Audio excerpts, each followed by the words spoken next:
Assalamualaikum warahmatullahi wabarakatuh. Teman-teman, kita kali ini lanjutkan materi tentang persamaan reaksi kimia. Kita lanjut dengan penyetaraan reaksi kimia. Jadi, seperti yang kita tahu bahwa dalam reaksi kimia itu ada yang disebut dengan pereaksi atau reaktan, ada yang disebut dengan produk, ya. Nah, persamaan kimia itu harus setara. Jadi apa sih syarat setara itu? Yang pertama yaitu jumlah atom-atom yang ada di reaktan itu harus sama dengan jumlah atom-atom yang ada di produk. Kemudian yang kedua, jumlah muatan yang di reaktan harus sama dengan jumlah muatan yang di produk. Nah, kali ini kita akan bahas yang ini, teman-teman, ya. Kalau yang muatan mungkin nanti kita bahas di kelas 12 pada persamaan reaksi redoks, ya. Nah, sebagai contoh misalnya Bapak punya reaksi nitrogen dalam bentuk gas ditambah hidrogen dalam bentuk gas, ya, menghasilkan amoniak dalam bentuk gas, gitu. Nah, seperti teman-teman tahu, ini yang sebelah kiri namanya apa? Reaktan, ya, reaktan atau pereaksi. Nah, yang sebelah kanan ini adalah produk atau hasil reaksi. Nah, kalau kita lihat apakah persamaan reaksi kimia ini sudah setara atau belum? Kita cek. Di sini jumlah N itu ada 2. N2 berarti jumlah atom nitrogennya ada 2. Nah, di sebelah kanan di sini N-nya 1, ya. Kemudian di sini H-nya ada 2, di sini H-nya ada 3. Nah, ini jelas sekali reaksi ini belum setara. Maka tugas kita adalah menyetarakan agar jumlah atom di kiri sama dengan jumlah atom di kanan, ya. Bagaimana cara penyetaraannya? Ya, sekarang cara mudahnya begini. Kita akan memberikan koefisien, ya. Koefisien itu adalah angka di depan senyawa. Nah, di depan senyawa ini, ya. Nanti misalnya di sini berapa, di sini berapa, di sini berapa. Ada 3 koefisien yang harus kita selesaikan agar reaksi ini bisa setara, karena kebetulan ada 3 zat, ya, N2, H2, dan NH3. Nah, sekarang kita coba setarakan. Cara penyetaraan itu bisa terbagi menjadi 2, teman-teman, ya. Ada yang menggunakan cara langsung. Ini biasanya untuk reaksi-reaksi yang mudah, ya, atau Bapak sebutnya adalah cara coba-coba. Loh, kok untuk zat kimia dicoba-coba? Ya nggak apa-apa, ya. Kalau coba-cobanya itu memiliki dasar ilmiah nggak apa-apa. Nanti hasilnya kita cek dengan cara yang sebenarnya.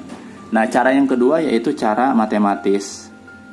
Cara matematis itu berarti untuk menyelesaikan persamaan reaksi kimia yang lebih kompleks, ya, yang lebih banyak. Nanti ada lagi kelas 12 kita belajar cara redoks, ya, bagaimana cara bilangan oksidasi, cara setengah reaksi. Tapi yang kita bahas di sini cara coba-coba dan cara matematis. Nah, untuk reaksi yang Bapak contohkan ini, ya, ini sederhana, teman-teman. Tinggal mudah saja. Kalau ini berarti kita bisa pakai cara langsung atau cara coba-coba. Bagaimana caranya? Di sini N-nya ada 2, di sini N-nya ada 1. Nah, kita kalikan 2 di sini. Oke, nah jadi 2N ini berarti N di sini sudah 2, itu sama dengan N2, gitu, ya. Jadi kalau di sini 2 dikali N itu 2N, di sini N2, berarti sama-sama jumlahnya 2. Berarti kalau gitu di sini 1. Nah, cuma angka 1 itu jarang ditulis dalam persamaan kimia, ya. Kemudian H-nya apakah sudah setara? Nah, untuk H itu kan di sini ada 3 atom. 3 dikali 2 berapa? 3 dikali 2, 6, ya. Nah, di sini ada 2. 2 dikali berapa biar jadi 6? Berapa? 3, betul. Nah, gitu, ya. Maka kita mendapatkan koefisien untuk N2 itu 1, ya. Koefisien H2 itu 3 dan koefisien untuk NH3 itu 2. Maka kita katakan reaksi ini sudah setara. Seperti itu. Nah, ini berarti cara langsung. Kalau kita cek kembali, jumlah N-nya ada 2, di kiri ada 2, di kanan 2N ada 2. H-nya di sini ada 3 kali 2, 6. Di sini 2 kali 3, 6, ya. Oke. Nah, kita ke contoh berikutnya. Sorry kalau ada backsound di depan ya, ada suara anak bapak lagi nyanyi-nyanyi itu ya. Mudah-mudahan nggak mengganggu. Baik, untuk contoh yang kedua, kita lihat di sini ada logam magnesium dalam bentuk es. Es itu kita sudah pelajari, artinya padat, solid ya. Ditambah dengan asam klorida, itu lambangnya aqueous, berarti ini terlarut dalam bentuk larutan. Magnesium padatan direaksikan dengan hidrogen klorida atau HCl, asam klorida dalam bentuk larutan, menghasilkan magnesium klorida. Nah, ini kita sudah belajar tata nama nih, sambil mempelajari tata nama ya. Magnesium klorida dalam bentuk larutan dan H2 dalam bentuk G. Apa itu G? Gas ya. Nah, ini adalah wujud-wujud zat atau fase zat. Ada solid, ada terlarut, ada gas ya. Nah, apakah reaksi ini sudah setara teman-teman? Belum ya? Mg-nya 1 di sini sebelah kiri, di sebelah kanan Mg-nya 1. Oke, sudah sama. H-nya 1 di sini H-nya berapa? 2, ya kan? Di sini ada 2 H-nya, di sini ada 1. Maka paling gampang mungkin kita kasih angka 2 di sini. Cireng. Begitu? Nah, coba kita cek sekarang. 2H ini sama dengan H2. Oke?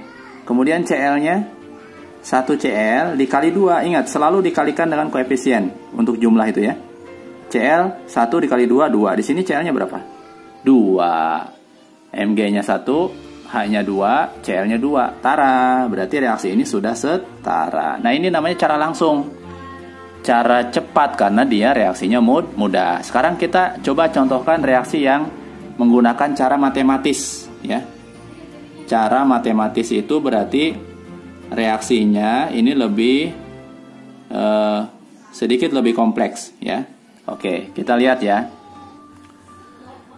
Oke, nah sekarang kita mencoba cara matematis dengan reaksinya lebih kompleks ya daripada yang atas. Coba kalau kita lihat misalnya apakah bisa pakai cara langsung. Sorry, ini kita tambahkan fasenya. Oke, sebaiknya dalam penulisan zat kimia atau persamaan kimia itu harus selalu diikuti fasenya atau wujudnya ya. Ini sebetulnya semuanya gas ya, kebetulan semuanya gas. Nah, di sini NH3, N-nya 1, N-nya 1, H-nya di sini 3, di sini H-nya 2. Nah, bagaimana caranya? Ya. Apakah nanti kalau ini H-nya 2 dikali 3, kita kalikan 3 berarti H-nya jadi 6, di sini berarti dikalikan 2. Nanti N-nya jadi 2 ya. Nah, seperti itu. Nah, ini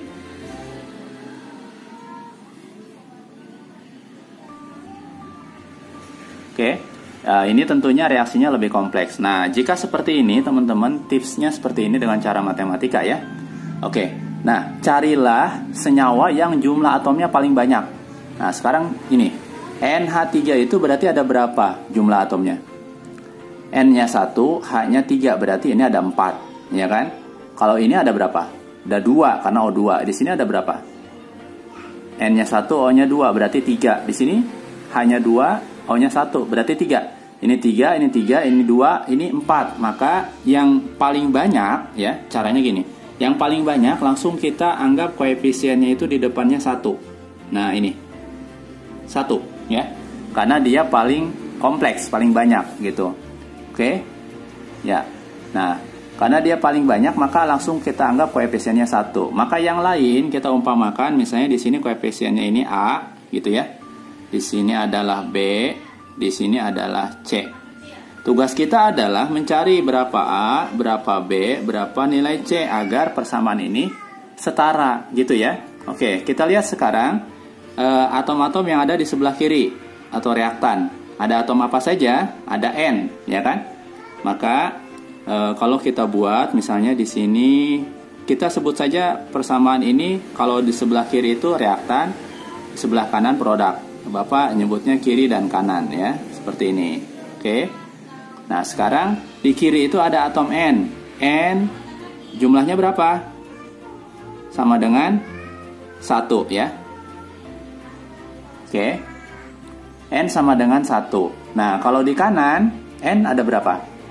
Nah, ini N dikali B, berarti N dikali B, berarti N ini jumlahnya sama dengan B ya. Karena N dikali 1B itu N sama dengan B. Kemudian di sini H-nya ada berapa?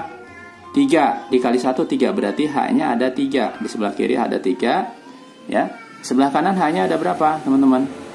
Nah lihat, karena H itu ada di sini di H2O, maka 2 dikali C. Nah, berarti 2C. Jadi H-nya di sini adalah 2C, gitu ya. Kemudian O di sebelah kiri ada berapa? O. 2 dikali A berarti 2A, ya kan? Nah, di sebelah kanan O-nya ada berapa? Yang mengandung O itu ada di sini, teman-teman, ada 2, berarti 2 dikali B itu 2B. Jadi O yang di kanan ya. 2B ditambah mana nih? C dikali 1 dikali C. 1C berarti C. Nah, gini. Berarti kita memiliki persamaan jumlah atom di kiri dan di kanan itu N sama dengan 1, N sama dengan B. Nah, kalau kita buat N kiri sama dengan N kanan, berarti gimana? N kiri jumlahnya 1, N kanan jumlahnya B. Berarti agar sama, B jadi berapa? Betul ya, jadi B sama dengan 1. Jadi kalau kita buat persamaannya, N di kiri, Bapak singkat, NQ sama dengan NK ya. NQ sama dengan NK. Berarti NQ itu jumlahnya 1, N kanan jumlahnya B, maka B sama dengan 1. Sudah ketemu tuh, B sama dengan 1 ya. Oke, kemudian kita lanjut ke persamaan yang ada kemana nih? H ya, jumlah H nih. H kiri sama dengan H kanan. Berarti H kiri sama dengan H kanan. H kiri berapa? 3. Berarti 3 sama dengan H kanan berapa? Ini persamaannya 2C. 3 sama dengan 2C. Maka C-nya berapa? C sama dengan 3/2. Ini sudah dapat C. B-nya sudah dapat, C-nya sudah dapat. Tinggal ketemu mencari nilai A ya. Nilai A berapa? Gitu ya. Oke, sorry. Nah, ini C-nya 3/2. Sekarang nilai A kita dapatkan dari persamaan yang oksigen. O sama O itu ada A-nya di sini, ya kan? Berarti OQ ya, bukan oke ya. OQ sama dengan O kanan. O kiri sama dengan O kanan. O kiri berapa? 2A. O kanan berapa? Ini, tulis 2B ditambah C, ya kan? Nah, sekarang ada variabel yang sudah diketahui, teman-teman. Ya, kita tadi sudah mencari nilai B itu jumlahnya 1. Maka nanti kita ganti B-nya dengan 1. C-nya kita ganti dengan 3/2. Berarti 2A sama dengan 2 dikali 1, ya. Satunya itu dari sini, ya, oke. 2 dikali 1 ditambah dengan C. C-nya itu 3/2, ya. Berarti 2A sama dengan 2 ditambah, kan 3/2 itu 1,5 ya. Atau 3/2. Ya, kalau tidak kita jadikan 2 ini menjadi oke deh, 2 ditambah 3/2. Kita lanjutkan. 2A sama dengan, ini 2 itu bisa kita modifikasi jadi 4/2 gitu ya. 4/2 ditambah 3/2. Jadi berapa? 2A sama dengan 7/2. 7/2. Maka nilai A-nya berapa, teman-teman? A sama dengan 7/4. Nah, jadi kita sudah dapat semua tuh. A-nya sudah dapat, C-nya sudah dapat, B-nya sudah dapat. Maka nanti kita tinggal pasang ke persamaan sini ya, ke persamaannya tadi. Berarti nilai A-nya berapa? Ya. Kalau kita tulis ulang. Nah, kalau sudah kita tinggal masukkan nilai A-nya tadi kita dapatkan 7/4. Berarti di sini 7/4. Nilai B-nya berapa? Tadi kita dapatkan 1, berarti 1 ya. Tapi 1 kadang jarang ditulis. Jadi dia cukup seperti ini aja. NO2 ya, tapi nggak apa-apa, ini karena kita sedang belajar. Nah, C-nya berapa tadi? C-nya adalah 3/2. Nah, ini berarti yang sebelah kiri 1. Nah, maka ini reaksinya sudah setara. Begitu ya. Nah, mudah-mudahan teman-teman bisa memahami 4, di sini 3/2. bisa kita hilangkan pecahannya dengan cara bagaimana? 7/4 dengan 3/2 ya kan, maka kita coba kalikan 4 semuanya. Nah, kalau kita kalikan 4 semuanya, maka angka-angka depan ini akan berubah menjadi pengalinya itu dikali 4. Berarti 4 dikali 1, 4 ya. 4 NH3 dalam bentuk gas ya kan, ditambah 7/4 dikali 4 berapa? 7 ya. 7 oksigen. Oke. Kemudian ditambah 4 dikali 1, 4 NO2 dalam bentuk gas ya kan, ditambah dengan 3/2 kali 4 berapa? 3/2 kali 4 berarti 6 H2 dalam bentuk gas. Nah, seperti ini. Jadi sebetulnya yang atas itu sudah betul ya, tapi kalau ingin lebih rapi kita coba hilangkan penyebutnya. Sekarang kita cek apakah reaksi ini sudah setara, memenuhi standar kesetaraan syaratnya. N-nya ada berapa di sini? 4N, di sini juga 4N gitu kan. H-nya ada berapa? 3 dikali 4 berapa? H-nya 3 kali 4 12. Di sini H-nya 2 dikali 6 12 gitu ya. Kemudian oksigennya berapa? 7 dikali 2 berapa? 14. Di sini oksigennya berapa? 2 dikali 4 8 ya kan? Ya. Oh, ini sorry, ini H2O ya. Salah tadi. Ini H2O, ini H2O nih. Nah, bukan H2 saja ya. Nah, 8. Kemudian oksigennya berapa? Yang di H2O. 1 kali 6 berarti 6. 8 tambah 6 14. Maka reaksinya jadi sudah setara. Oke.